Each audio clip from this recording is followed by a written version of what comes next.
자, 지금부터 제 7번째 인사혁신 부분에 대해서 얘기를 해 보도록 하겠습니다.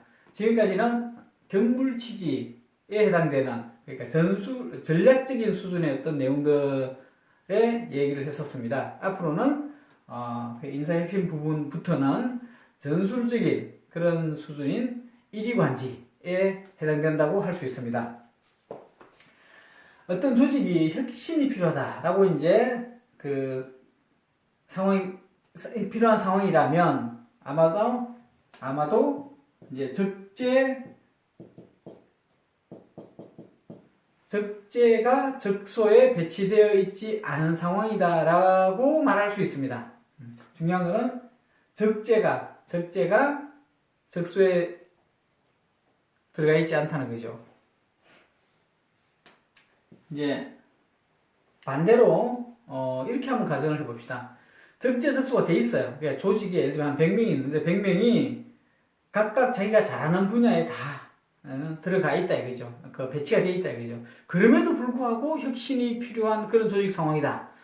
그거는 이제 굉장히 어려운, 사실 뭐 그런 것도 가능은 합니다. 완전히 이제 상황 자체가, 외부 상황 자체가 완전히 바뀌어서 기존의 어떤 직원 100명으로는 도저히 어떻게 할 수가 없는 뭐 그런 상황이다. 그러면 이제 진짜 이제 참 큰일인 거죠. 근데 다행히도 제가 아는 한 대부분의 조직은 그런 상황은 아닙니다. 그러니까 조직원이 정말 말도 안 되는 그런 수준이어서 현실의 어떤 상황에 도저히 대처할 수 없는 그런 상황은 사실은 현실적으로는 거의 일어나지 않습니다. 인재가 많죠. 그래서 옛날에 이제 많은 이제 역사적인 어떤 그런 상황을 보면 왕과 같은 그런 리더들이 인재 부족에 대해서 이제 고민을 많이 합니다. 많은 사람들이 인재를 찾기 위해서, 인재를 구하기 위해서 천하를 이렇게 돌아다니고 하긴 하죠. 이제 그런 역사적 어떤 그런 이야기들이 많지 않습니까? 그럴 때마다 이제 신하가 이제 이런 이야기를 합니다. 세상에 인재가 없었던 그런 세상이 없다. 다만 그 인재를 찾아서 사용하지 못했던 왕이 있었을 뿐이다. 그래서 제대로 된 왕이라면 세상에 널려있는 인재를 찾을 수 있다. 그리고 찾은 그 인재를 적소에 배치해서 활용할 수 있다. 이렇게 이제 신하들이 이야기를 하죠. 그럴 때 중요한 포인트가 뭐냐면 장량이나 제갈공명이나 이런 정도의 정도전이나 이런 정도의 정말 탁월한 그런 인재만이 인재는 아니라는 거죠. 그래서 이런 말들도 나옵니다. 이 세상에 장점만 있는 그런 인물도 없고 반대로 단점만 있는 그런 인물도 없다. 그래서 어떤 인물이든 간에 장점을 찾아서 취하고 단점을 활용하지 않는, 차단하는 그런 그런 인사를 해야 된다. 그런 사람 관리를 해야 된다. 이제 이런 이야기들이 나옵니다. 그게 대단히 중요한 이제 포인트입니다. 그래서 적재가 적소에 있다라는 말을 이제 하는 거죠. 그래서 적재적소는 인사의 어떤 기준이면서 원칙이라고 할 수 있습니다. 이 부분에 대해서는 대부분의 사람들이 다 인정을 할 거라고 생각합니다. 어떤 경우에는 도저히 적재가 없어서 외부에서 스카웃을 해올 수 있고 혹은 새로 또 이렇게 키워내야 되는 그런 사정일 수도 있습니다. 근데 이제 대부분의 공공기관의 경우에는 그렇게 치열한 어떤 그런 급변하는 어떤 그런 상황에 노출되어 있지 않기 때문에, 그리고 또 대부분의 어떤 조직원들이 상당히 이제 나쁜 측면에서 이제 노령화, 이제 좋은 측면에서는 전문화와 경력화가 충분히 되어 있기 때문에 업무 성격상 혹은 사업의 성격에 비춰 볼 때 이 적재적소를 할 수 없는 상황은 사실은 아닌 거죠. 이런 거를 이제 전제로 이제 한번 생각을 해봅니다. 그래서 이제 인사가 어떤 적재적소가 인사의 어떤 기준이고 원칙인데, 그러면 결국 적재적소가 안 돼 있는 상황이 혁신이 필요한 상황이기 때문에 적재적소를 해야 되는 그게 이제 혁신이라면 결국 혁신의 시작은 인사에서부터 혁신이 시작된다. 이렇게 이제 이야기할 수 있는 거죠. 그래서 이 책에 있는 리더도 인사 부분의 혁신부터 시작을 합니다. 물론 이제 경물 취지 수준의 이제 전략적인 수준의 어떤 혁신이나 이런 것들은 큰 프레임들은 그 전에 이미 다 되어 있지만 실질적인 어떤 구체적인 혁신의 시작은 이제 인사에서부터 시작을 하는 걸로 이제 되어 있습니다. 그런데 그러면 인사의 어떤 혁신을 이제 이 혁신의 전체 시작을 해야 되는데 그러면 누가 하냐고요? 누가? 이제 대부분의 경우에 사실은 이제 새로 사장이 취임을 하면 기존의 이제 인사 라인, 전무부터 해서 본부장부터 해서 인사부장부터 인사팀장 이 라인에 이제 현재 인사 부문의 문제가 뭐고 개선할 게 뭐고 어떻게 그럼 조치를 하면 되느냐 이런 이제 지시를 이제 하게 되죠. 그런데 역설적으로 그런 문제를 알고 있는 인사 라인이라면 그런 문제를 알고 있는 인사 라인이라면 왜 안 했겠냐 이거죠. 정말 사장이 전횡을 해서 도저히 할 수가 없는 상황이었다. 그래서 인사 혁신을 못했다. 그런 상황이라면 능력이 충분하나 사장 그 전임 사장 때문에 못하는 게 되는 거죠. 그런 경우는 사실은 상대하기가 되게 힘듭니다. 왜냐하면 그 정도 상황이라면 그 사장이 버티기가 되게 힘듭니다. 그러니까 외부에서 온 비전문 경영자가 과연 그 인사 라인의 탄탄한 그 역량의 그 문제점들을 지적하는 그 상황을 버틸 수 있겠냐 이거죠. 대부분은 그러지 못하는 거죠. 그래서 사실은 기존의 인사 라인에서 그 새로운 리더가 요구하는 혁신의 어떤 그 시작을 할 수 있을 만큼 문제를 파악하고 그 개선을 해 나가는 솔루션을 제시할 수 있는 수준이 안 될 가능성이 되게 많다는 거죠. 그래서 이 책에서도 기존 인사 라인에 의존하는 것이 아니라 다른 사람이 새로운 시각에서 인사 혁신을 시작을 합니다. 두 부류가 가능합니다. 첫째는 사장이 바로 인사를 혁신을 할 수가 있는 거죠.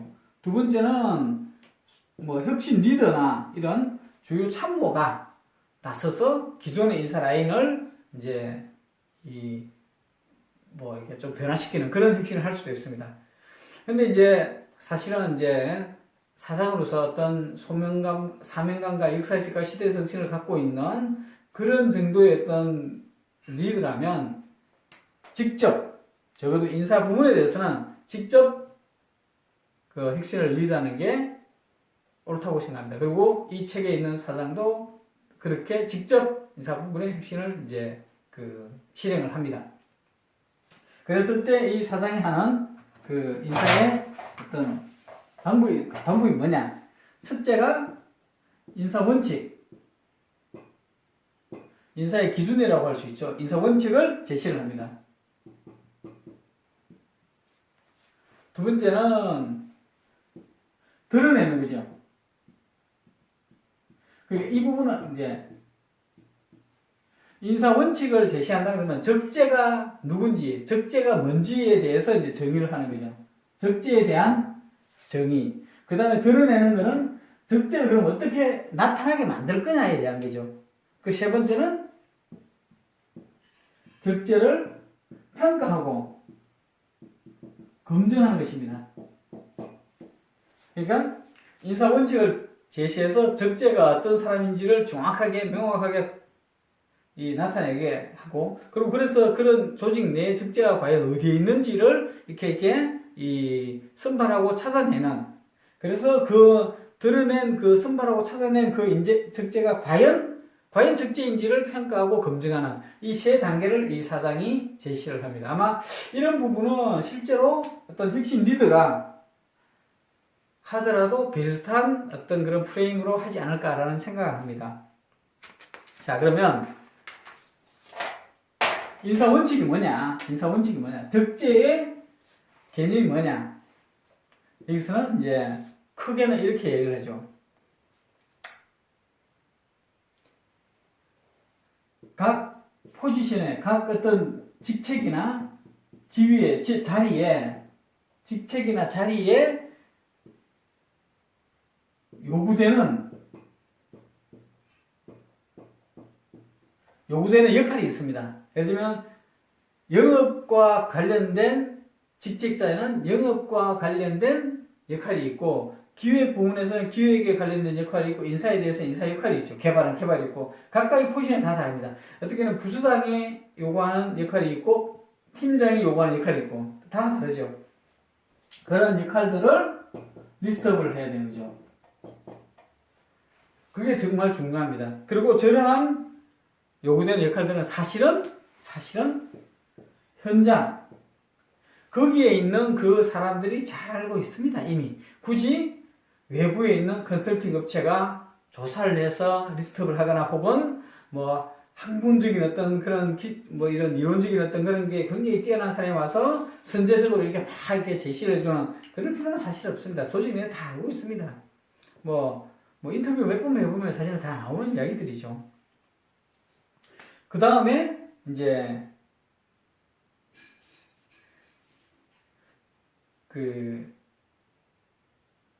드러내는 것을 어떻게 하느냐.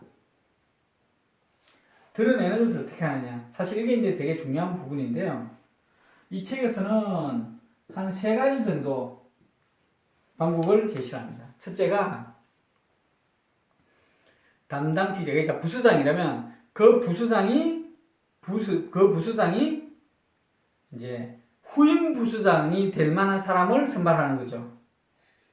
두 번째는 부수장 위에 있는 사람이, 예를 들어 본부장이나 어떤 이사가 자기 밑에 데리고 있을 부수장으로 적합한 후보자를 선발하는 거죠. 다음으로는 부수장이라면 부수원들이 자기들이 모실 사람으로 적합한 사람이 누군지를 선발하는 거죠. 이런 3가지 방법이 있을 수 있습니다. 그래서 이 책에서는 각각 한 사람씩 선발을 하도록 만듭니다. 그럼 3배수가 되는 거죠. 현재 부수장 직책자는 있고 3배수의 후보자가 생기면 그 후보자를 대상으로 해서 이제 검증을 하는 이제 이런 구조가 됩니다. 그러면 기존의 부수장은 어떻게 하느냐? 그 기존의 부수장은 또 본부장, 그 위에 있는 본부장이나 이사의 후보가 또 되겠죠. 그리고 A 부수장이라면 B 부수장이 후보가 또 되지 않겠습니까? 이렇게, 외국식으로 기능식으로 딱 돼서 영업이라면 영업만 할 수 있고 다른 건 아무도 못하는 그런 조직이 아니지 않습니까? 한국의 조직이라는 건 대부분을 보면 이렇게 관련된 어떤 부서나 관련된 어떤 그런 기능의 어떤 일을 할 수가 있습니다. 그리고 그렇게 해서 자연스럽게 전환을 하고 이렇게 순환을 해야 올바른 CDP가 될 수 있는 거죠. 그 다음에 이제 그런 과정에서 평가와 검증을 어떻게 하느냐. 이게 되게 중요한데요. 이게 결국은 어떤 서클 활동이나 아니면 내부, 외부 강의, 이런 것들이 이제 필요합니다. 그래서 실제 실무 과정에서, 예를 들면 부수장이 부수장으로서의 과정을 보고 평가를 해보고 과연 임원으로서 이 사람을 발탁해도 될 만한 건지를 보는 거죠. 그리고 부수장 후보라면 그 후보자가 실제 하는 과정을 보고 부수장으로 발탁을 할 수 있을지를 한번 보는 거죠. 물론 이제 그 부수장 후보 중에 만약에 팀장이 있다 그러면 그 팀장이 팀장으로서 정말 잘한다, 일을. 그러면 부수장이 되느냐? 아니죠. 왜냐면 부수장의 역할과 팀장의 역할은 다릅니다. 그러니까 팀장의 역할을 정말 잘한다고 해서 부수장의 역할이 되는 건 아니죠. 부수장 역할에 맞춰야 되는 거죠. 그래서 이 어떤 직책이나 자리에 맞는 요구되는, 기대되는 그 역할이 정말 중요한 것입니다. 그래서 어떤 사람은 팀장만 잘할 수 있는 수준으로 머무를 수도 있습니다. 그러면 영원히 팀장이 되겠죠. 논리적으로만 보면. 그런 개념에서 이 인사 원칙과 드러내는 것, 어떤 검증과 평가라고 볼 수가 있습니다. 그래서 이제 이런 관점에서 보면 이제 몇 가지 이제 그 중요한 포인트가 있습니다. 첫째가 절대평가입니다. 이제 상대평가의 반대말이 절대평가인데 보통의 경우에는 상대평가를 합니다. 그래서 1등이 누구, 2등이 누구, 3등이 누구, 4등이 누구, 뭐 아니면 95점, 92점, 90점, 뭐 87점 이런 식으로 해서 그러면 제일 위에 있는 1등이 무슨 발, 뭐 이렇게 되는 거죠. 그런 경우가 이제 적소 적재가 되는 이 구조입니다. 어떤 기능의 조직이 있습니다. 직책이 있고 자리가 있습니다. 그러면 거기에 해당되는 맞는 사람이 누군가를 보고 90점부터 해서 뭐 한 70점까지 쭉 줄을 세운 다음에 제일 높은 사람을 거기다 발령을 하는 거죠. 그게 이제 이런 일견 맞을 수도 있는 것 같습니다. 그러나 실제로 보면 A라는 자리에 있는데 여기 후보자가 뭐 몇 명 있다 이거죠. 근데 이 후보자 전부 다가 이 자리에 맞지 않다 이거죠. 이 수준에 맞지 않다 이거죠. 그러면 이 모두는 다 탈락입니다. 그죠?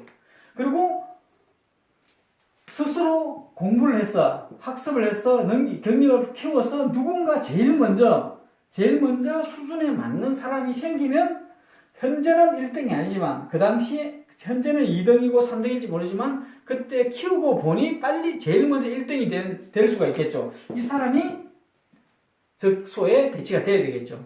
그래서 제가 더 우선이라는 거죠. 그게 절대평가의 관점입니다. 왜 이 구조가 중요하냐 그러면 혁신의 대상인 조직, 그러니까 혁신이 필요한 조직이기 때문에 그렇습니다.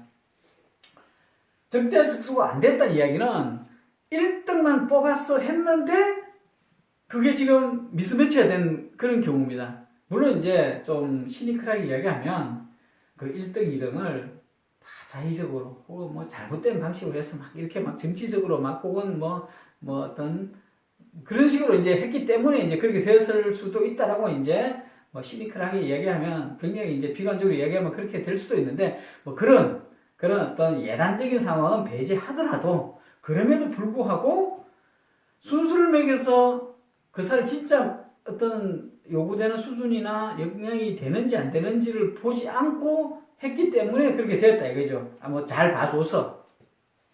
그래서 절대평가로 가야 된다는 겁니다. 과연 그러면. 그래서 절대평가의 결과로 절대평가를 했더니 이 정도 선에서 다 오케이 됐다 이거죠. 1, 2, 3 한 3명까지는 절대평가 오케이 돼 이거죠. 그러면 이 세 사람 중에 누구라도 직책자를 하면 됩니다. 왜냐하면 충분히 그 직책에서 요구하는 역할이나 역량을 소화해낼 수 있다 이거죠. 그러면 혁신이 필요한 조직이 아닌 거죠. 혁신이 요구되는 조직이 아닌 거죠. 왜냐면 능력껏 다 잘하고 그 요구되는 기대되는 역할을 하고 있는 상황이기 때문에 문제가 없는 거죠. 이해가 되십니까? 그러니까 인류 조직이다 그러면 이렇게 안 해도 될 수도 있습니다. 왜냐면 인류 조직은 대부분의 사람들이 어느 정도 수준 이상이다 이거죠. 이게 IQ 테스트나 뭐 수능 시험 그 개념이 아닙니다. 어떤 이 자리에 맞는 사람의 수준이 어느 정도 다 올라가 있다 이거죠. 그러면 그냥 거기에서 순서를 매겨서 가도 큰 문제가 없습니다. 근데 그러지 않는 혁신이 필요한 삼류 조직에는 인재가 없다라는 게 되게 중요한 문제인데 그래서 인재의 어떤 그런 그 절대적인 어떤 그런 평가를 하지 않고 자꾸 상대적인 평가로만 자꾸 가버리면 이제 진짜 인재가 있는지 없는지 그 인재가 뭘 잘하는지 이런 것들을 다 무시하게 되는 거죠. 이해가 되십니까? 뭐 이럴 수가 있습니다. 갑을 두 사람이 있어요. 근데 등수를 매기면 얘가 1등이고 2등입니다. 근데 갑은 수학을 참 잘하고 어려운 영어를 좀 잘해요. 그러면 갑은 영어가 필요한 부서에 내리는 어떤 발령이 필요한데 1등이지 않습니까? 그럼 1등을 여기에 보내는 거죠. 여기가 공석이라면. 아니, 이렇게 되면 안 된다 이거죠. 그래서 절대평가를 해야 된다 이거죠. 그게 되게 중요한 포인트입니다. 두 번째는 그럼 절대평가를 했는데 무조건 이 수준 이상이라만 돼야 되느냐? 사실은 이제 그렇게 되기는 힘들 수도 있습니다. 그래서 이 역량은 어느 정도 그 어떤 가능성 정도라고 봐야 됩니다. 그러니까 그 사람이 그 일을 해보지도 않았는데 과연 사전적으로 봐서 아 이건 충분히 해라고 해서 직책을 맡겼는데 그러면 실제 해보지 않았는데 그게 어떻게 확실하게 100% 개런티가 되냐 이거죠. 그건 되게 어렵지 않습니까? 그래서 어느 정도의 가능성이 어떤 절대평가의 결과다라고 봐야 됩니다. 그래야 두 포인트가 있는데 첫째는 정말 잠재력이 있는 어떤 인재를 선발을 할 수가 있고요. 또 다른 면에서는 해봤더니 평가를 해서 맞다고 생각해서 했는데 아니더라 이거죠. 한 6개월 정도 지켜봤는데 아니더라 이거죠. 그럼 평가가 잘못된 거 아닌가 그러면 빨리 아웃을 시켜야 되는 거죠. 이래서 그 역량의 기준이 되겠습니다. 그래서 어떻게 보면 이럴 수가 있습니다. 어떤 팀장의 역할이 수준이 이 정도라고 치자 이거죠. 근데 팀장이 발령 시점은 역량이 떨어지지 않은 이 정도 시점에서 발령을 낼 수도 있습니다. 그리고 예를 들면 여기 한 3개월 정도라면 3개월 정도 지켜본 바에 의하면 봤더니 훅 넘어가는 게 확실하다 이거죠. 그러면 성공하는 거죠. 이런 개념의 어떤 발령 시점이 필요하다라고 이제 말할 수가 있습니다. 세 번째는 또 어떤 게 있나 그러면 중요한 포인트가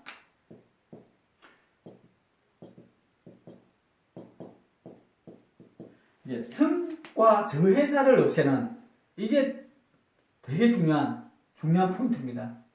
왜 그러냐면 대부분의 조직에서는 성과 저해자가 아니라 저성과자, 그러니까 성과가 낮은 사람들을 관리하기 위해서 엄청 노력을 합니다. 인류 조직에서는 맞습니다. 그런데 삼류나 혁신이 필요한 조직이라면 성과 저해자를 없애는 게 먼저가 선행이 돼야 됩니다.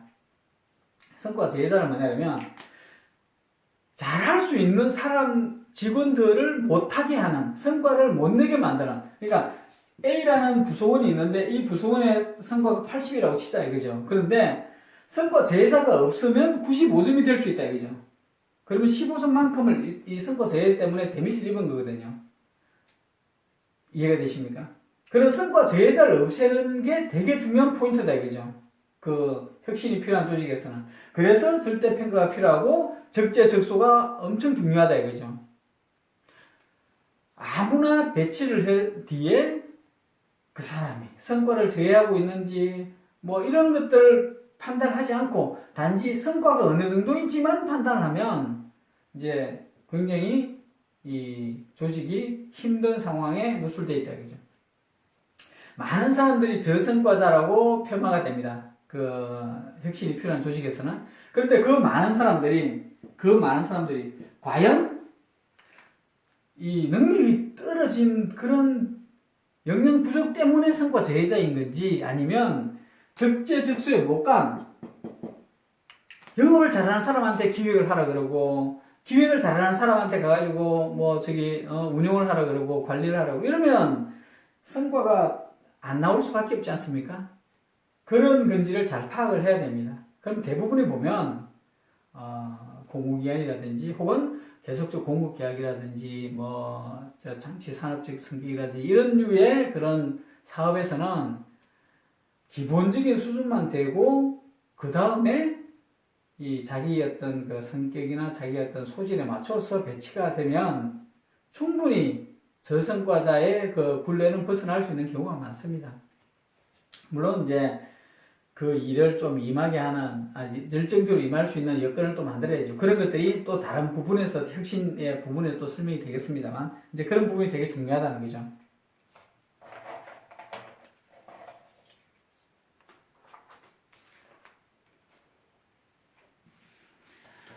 자, 그러면, 이렇게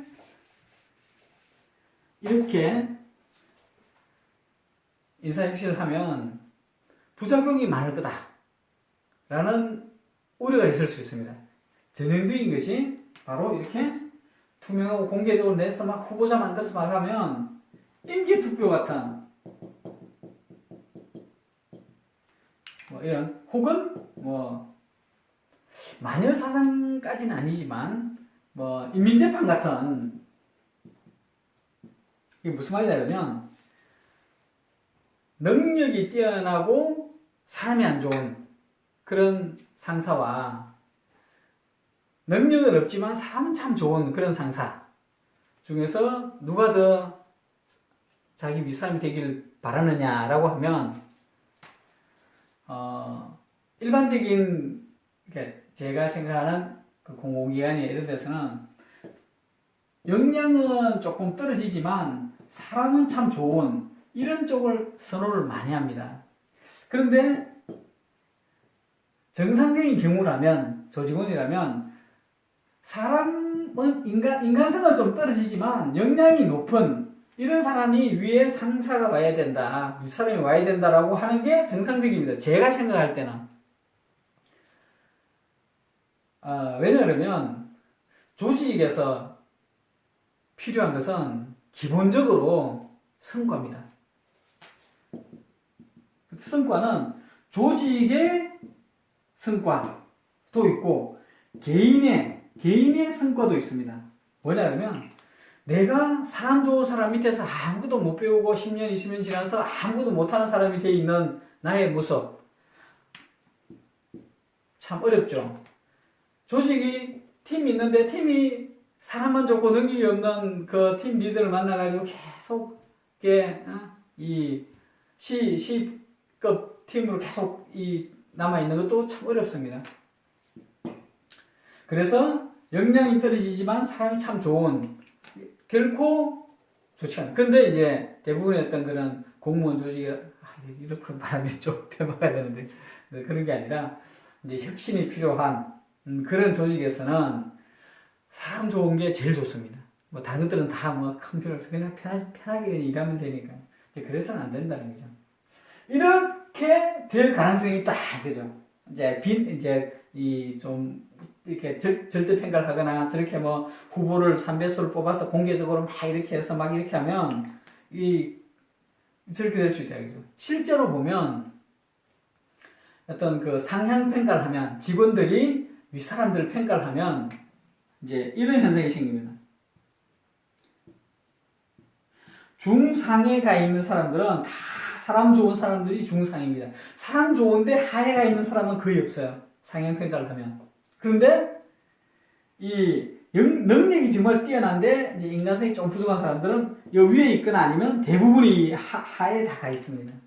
그래서 결과적으로 어떻게 하나 그러면 상향평가 결과가 되게 안 좋아요. 그러면 합리화를 내가 성과 때문에 너무 이렇게 드라이브를 걸었더니 이렇게 감정적으로 나를 나쁘게 이제 평가를 한다, 이렇게 이제 이야기를 해서 그냥 상향평가를 해도 그냥 참고 정도만 하지, 그 상향평가 결과를 가지고 야 너는 직원들의 그 뭐 이게 평가를 못 받으니 너는 아웃이야, 이렇게는 잘 안 합니다. 물론 이제 뭐 그런 것들이 심각한 어떤 상황이 돼서 이제 문제가 되는 경우는 있지만, 그런 경우는 사실은 관리 자체가, 성과 자체가, 조직의 성과 자체가 나쁜 겁니다. 그 성과 자체가 좋은 게 절대 아닙니다. 객관적으로 이제 나중에 이제 검증을 해보면. 그런데 이런 이제 문제들이 있다라고 이제 비난을 할 때 아니다 이거죠. 자기 조직과 경영에서 그 이 책에 나와 있는 그런 그 인사혁신은 그렇지 않습니다. 아닌 이유가 두 가지가 있는데, 첫째는 시키는 대로 일만 하면 되는 그런 조직에서는 이런 현상이 생길 수 있습니다. 왜냐면 나쁜 걸 안 시켜야 되고 또 좀 좋은 것만 시켜야 되고, 그러면 내가 편하니까요. 그리고 나는 시킨 것만 잘하면 성과가 그걸로 평가를 받으니까 이제 좋은 걸 시키는 걸 되게 이제 자기가 좋겠죠. 시키는 대로. 두 번째는 이게 문제 할까요? 시키는 대로 하는 조직에서는 그런데 자기 조직과 경영에서는 시키는 대로 하는 게 아닙니다. 실무자가 오너십을 갖고 주체적으로 일을 해야 됩니다. 자기 일을. 그래서 자기 그 일을 하는 과정에서 당면하는 여러 가지 문제점들은 본인 스스로가 해결해야 됩니다. 그 서클 내에서 애자일 회계를 통해서. 그렇지만 그게 안 되는 문제들은 그 위에서 이제 팀장이 해결하고 부서장이 해결하고 이렇게 계속 보고 해서 사장까지 나서서 이제 해결하는 그런 구조가 되어야 되겠죠. 그런데 위에 있는 분이 무능해서 해결을 못 해주는 거지. 해결을 안 해주는 거죠. 그러면 답답한 건 누구냐? 실무 담당자가 답답합니다. 그 시키는 대로 하는 조직에서는 시키면 이 사람이 답답하죠. 일이 잘 안 되니까. 근데 밑에서는 시키는 대로만 했으니까 뭐 상관이 없는 거죠. 완전히 이제 상황이 이제 다르지 않습니까? 그래서 인기 투표로 되지 않는다는 거죠. 내 일을 잘 해결해 줄 수 있는 사람이 좋은 사람인 거지. 그냥 내 일에 대해서 아무 대책도 없이 그냥 술만 사주는 그게 좋은 게 아니라는 거죠. 두 번째는 뭐냐 그러면 이 직책자 자리가 썩 그렇게 매력적인 자리가 아니라는 거죠. 자기소개 경영에서. 그러니까 자기소개 경영에서 핵심 포인트는 CDP가 있습니다. CDP. 그러니까 내 삶은 내 계획대로 살아간다는 거죠. 그리고 그 과정에서 퍼스널 브랜딩을 통해서 내가 외부로 동료나 주위로부터 평판을 내가 받아서 내 꿈을 달성하는 겁니다. 그런데 그 과정은 결코 직책자가 아니죠. 자기가 맡은 그 일, 그 전문적인 그 일에 대해서 정말 탁월한 능력만 있으면 충분히 꿈을 찾을 수 있습니다. 그런데 직책자 자리에 가면 해결해주는 역할에 엄청난 많은 노력을 해야 됩니다. 그 해결하는 그 과정은 자기 CDP와 무관할 수도 있습니다. 매력적이지 않은 거죠.